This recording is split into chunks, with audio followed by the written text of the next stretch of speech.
This is the story of Escape from the Gremlins. You can read along with me in your book. You will know it is time to turn the page when you hear the chimes ring like this. Let's begin now.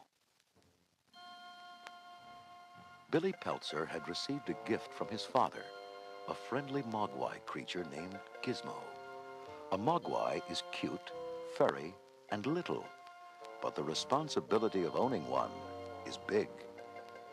Billy had broken one of the mogwai rules when he spilled water on Gizmo, which created 5 new mogwai. These new creatures, led by Stripe, were sneaky and mischievous. They tricked Billy into breaking another rule, feeding them after midnight. The 5 mogwai had covered themselves in large, sticky cocoons, and when they broke out a day later, they had changed. The new creatures were no longer warm and cuddly. They were mean and destructive, as Billy found out when he came home from work. The Christmas tree was smashed, the kitchen a mess, and his room a disaster. Worst of all, they had beaten up Gizmo. Billy found his tiny pet trembling in the corner, and he gently placed him into his nylon backpack. Come on, Gizmo. We've got to go after those monsters. You ride shotgun. Billy grabbed a flashlight, and they headed out into the cold winter night. In moments, Billy found a set of tracks in the snow. These footprints go straight toward the local gymnasium. And look, Gizmo, the front window's broken. They must be inside. Billy cautiously entered the silent building. Boy, I can't see a thing in here, Giz. Let's find the light switch. His footsteps echoed ominously as he stalked across the empty gymnasium. I know they're in here somewhere, Gizmo. Something shot out at him. What's that? Oh, phew. It's only a basketball. A jeering, high-pitched laugh filled the building. Billy gripped his flashlight. The creature is toying with me, Gizmo. He could have attacked, but he didn't.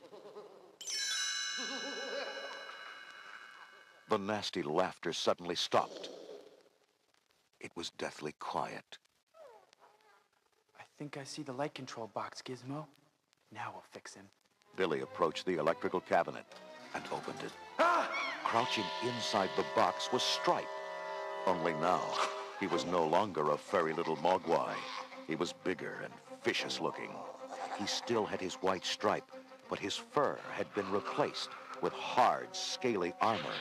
Instead of paws, he displayed sharp 3-fingered claws and a huge mouth filled with pointed, gleaming teeth wrapped around his face in a wicked grin. Stripe had become a gremlin. Stripe leaped straight at Billy, knocking him down and tumbling Gizmo out of the backpack. With one mighty swipe of his muscular arm, the gremlin shredded Billy's sweater. Stripe stood over Billy as if to attack again, but he didn't. Instead, he just smiled wickedly, cackled one last hideous laugh, and leaped off in the opposite direction. Suddenly, Billy realized where Stripe was headed. No! Don't jump in the swimming pool! Stop! It was too late. The gremlin had splashed into the water.